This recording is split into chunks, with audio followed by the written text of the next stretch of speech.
I wonder why nobody don't like me. Or is it a fact that I'm ugly? I wonder why nobody don't like me. Or is it a fact that I'm ugly? Hello and welcome back to a new week of Black and White.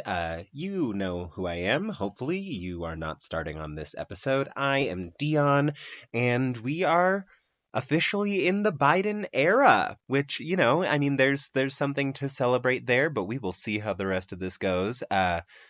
But yeah, we get to breathe a teeny tiny bit easier, take a real quick nap to recharge, and continue to challenge and tear down the system. I have a really great episode for you today, but first of all, housekeeping notes up at the top. I am still taking, asks for advice as well as comments and questions for our guests to discuss. In my email, go ahead and shoot those over to WTF@DEON.WTF. That's WTF@Dion.WTF, or go ahead and submit them through my website. We'd love to hear them. We'll see if they start coming through. I don't know if anybody's listening or if I'm talking into an endless void filled by my own thoughts. In addition to that, I am still seeking out some collaborators for a theme song. I'm starting to develop some ideas, but again, I am in need of some instrumentalist, perhaps background vocals, and would love to get that from somebody who listens to the pod and knows me personally or is, just invested in my artwork in some way. So again, you can reach out via my website or my email and we'll talk about it. Let's go ahead and intro this episode. I am so excited to share with you this interview with Fay Ludes. They are one of the premier drag entertainers out of Chicago, and they have just left Chicago on a year-plus long road trip where they are going to be traveling the country, of course, socially distantly. You have no reason as a listener to judge them for anything that they are doing, and I, of course, would not be interviewing somebody who is being COVID irresponsible. So they have set off on a year-long road trip to do some socially distanced drag and to explore our country. And so we have a lovely little conversation today about drag and drag culture, of course, because that's what every episode seems to be about, as well as road travel and what it is like to explore this quote-unquote great nation of the United States. So, give it a listen. And podcast starts now. Okay, we are here with Fay Ludes. Say hello to all of the listeners, all three of them. Hello, all three of you. So how has your day of traveling been? So I probably have mentioned it in the intro that I'm going to copy and paste into all of these episodes. But Faye is on this lovely cross-America road trip doing drag everywhere that they possibly can. How have the last couple of days of traveling been?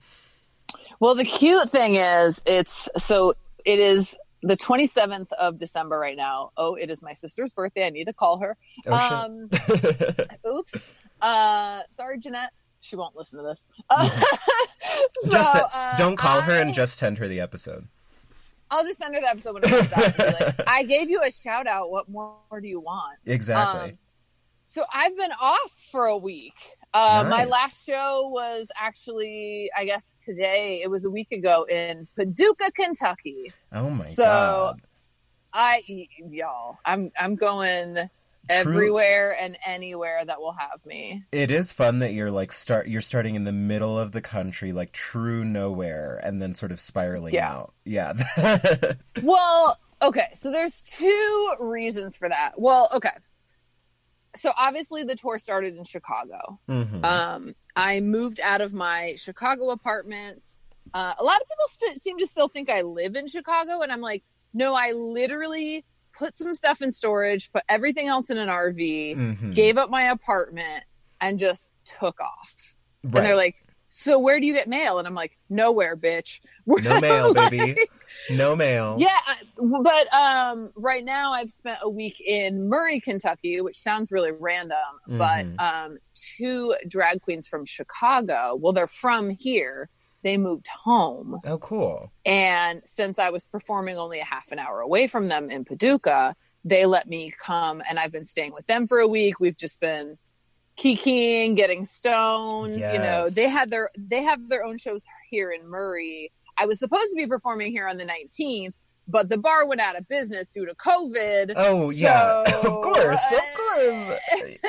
It is crazy that's all happening in real time. That's a big project to be taking on during this, but like as somebody who is sitting at home in bed most days, like that definitely seems like a more worthwhile to be spending these weeks of quarantine for sure. Yeah, I mean, I've been wanting to do this ideally year-long drag tour for years now. Right. And I'd been planning it pre-COVID. I've been a Hamburger Mary Chicago performer for 3 years now, I guess. There we go. And I knew that when the lease was up at that building, that they were going to be looking for a new location and that it could potentially not happen. Right. Or it could potentially have delays. Mm-hmm. Well, COVID hit, and that's one hell of a delay because they're not going to reopen when they can't even have full capacity. Exactly. They're just kind of stuck in limbo then. Yeah. So this tour was never meant to happen during COVID. It just kind of was like, well, I lost my job. I was planning this tour anyway. Yes, there's a pandemic, and we're just going to have to figure it out. And we're just being safe, being adaptable, making it work regardless. I said, it's way better than sitting at home. Yeah, and like people have kind of asked, I get tested weekly. Mm-hmm. I do 1 to 2 shows a week. Then I isolate for like the time you need to isolate before you get tested. I get tested, and then I go to my next gigs. Yes. So I am... and I'm not like kikiing and like hanging out at people's houses a ton. Like let's not lie. We're drag queens. It happens here and there. Exactly. But like there's masks, there's distancing. Mm-hmm. Like I'm doing the best I can and I'm being tested every fucking place I go to basically so that I can show up to the next city. Yeah. At least once a week. I mean, I've been on the road for, I think, 23 days now, and I've already gotten, like, 3 negative tests, and I'm going to take another one tomorrow. Lovely. Yeah. No, and yeah, disclaimer to all of our listeners, this is a no judgment zone. And obviously, like, when we talk about any sort of events happening during quarantine and with Faye talking about their trip and everything, we are obviously very, very safe and paranoid queer artists. So everything is kosher. Yeah. Yeah, it's not ideal, and I'm not going to act like I'm never worried about it. I definitely am, but queer survival is real. Like, I knew that I wasn't gonna have an apartment anymore. I couldn't be paying rent on the $167 a week that we were getting on unemployment. Like, right, not so great. And then I also bought this RV, and I've been planning to buy this RV for a long time. So I can't afford to upkeep an RV and an apartment. So exactly. Is it ideal? Absolutely not. Am I ready for this vaccine to spread far and wide? Fuck yeah. Yes. But am I making the most of it and being careful? Absolutely. Exactly. No, and like it's totally and completely admirable. I wish I had a project of such size to be pursuing at this point. So before we get too much into road travel, because I know we were going to talk a little bit more about that later, I wanted to go ahead and do the first segment of the pod, which is your life story in 1 minute. It's supposed to be super chaotic and high pressure, and it's a great way for the audience to be able to get to know you really quickly, for me to catch up, and so feel free to talk about like family stuff, important events throughout childhood, selected traumas, anything that you can kind of condense down into 1 minute that is going to give us the clearest picture of Fay Ludes. Do you feel ready? Oh my God. No, never, but let's do this. And I will have 1 minute on the clock here so you can kind of track it. So this is Fay Ludes' life story in 1 minute. Ready, set, go! I was born in Fremont, California, a suburb of Oakland, California, San Francisco Bay Area, to evangelical Christian parents. I came out in the 90s. I'm almost 40 years old, y'all. I have lived all over the world. Let's rewind. I got married really young, trying to get out of my Christian household, and quickly kind of discovered, oh shit, I don't think I'm straight. Well, I knew I wasn't straight when I got married, but I also all of a sudden realized, oh, maybe men, that's not it. So, got married. We moved overseas. We got divorced overseas. I stayed overseas. And then from there, I've just been traveling. I've lived in New York. I've lived in San Francisco many years. I've lived in Chicago. I've lived in Berlin, Vienna, Austria. And I became a drag queen 4 years ago. And now I just perform. And yes. Chaos. Perfect. That is a minute. That was very, very well done. I will say, first of all, like, most people do a very good job with that bit. It's a lot more daunting going into it than it seems. But that was full of information. We actually have some shared background because I grew up in the Bay Area as well. So like I lived there till I was 11 in like the East Bay in Pleasanton, Livermore area. I know Pleasanton. Shout out. Shout out to Pleasanton. I lived in Pleasanton at Oh my God. Point. That's incredible. Because my ex-husband worked in Livermore. Yes. Also, fun fact about Fremont. Everyone in Fremont in the area I lived in would go to the mall in Pleasanton because it was nicer. Stone Ridge Mall. I lived across the street, and that thing was huge. Okay. My mom worked in the Macy's there for years. Oh, Jesus. No shit. I worked at that Macy's too. Oh my God. I'm going to have to ask, did you know another Melissa? Like, what time were you there? I mean, I think I worked there in like 2000. Oh my God, yeah, it must have been right before, because yeah, we were there in the early 2000s, and so my mom would work she was a manager in Macy's, and then her sister was like part of the Clinique cosmetic area. So, okay. and she was a single mom. So like most of the time I would be there just like running around. Couldn't believe they allowed it.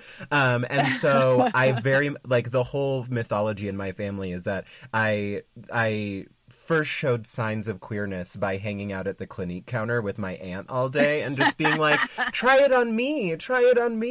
That's adorable. That is such a crazy connection. Benefit counter while I was going to beauty school. That's incredible. And looking back, I graduated beauty school in 2001, so I guess maybe it was 2001. I don't know. Yeah, it had to have been. You guys must have just missed each other. That's hilarious. Looking back at that time, and that's so crazy because like my mom even like grew up there, so it's like Foothill High School was her alma mater. Yeah. Like that was our area, truly. People would flee Fremont and move to Pleasanton, and they would all end up at Foothill. I remember I went with one of my friends to her orientation at Foothill. That's incredible. Just to hang out. That is so funny because it's like most of the time people haven't even heard of Pleasanton when I talk about it. No. It's a big one. Looking back though, it seemed like I was obviously very young when I was there, but like it kind of seemed very like devoid of culture. Like as an adult that lived there, do you agree?